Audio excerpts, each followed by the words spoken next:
I don't need an interpreter to read the Bible or understand truth. Yeah, no, that's actually the Catholic position. You can read the Bible just fine. You don't need an interpreter to do that. The problem is when you start reading the Bible and say, hey, I think that this thing is true. I think that, you know what?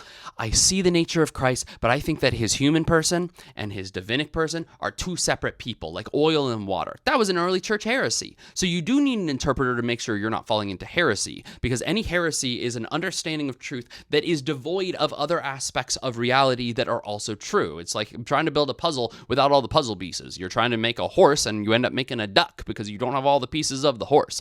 So that's why Jesus gave the apostles the abilities of binding and loosing. Those were rabbinic terms. When someone read those in the gospel in the early church, they would have said, okay, so the church has these rabbinic powers of making sure that anything they say is true is actually true, and they're prevented from binding truth to error or error to truth formally.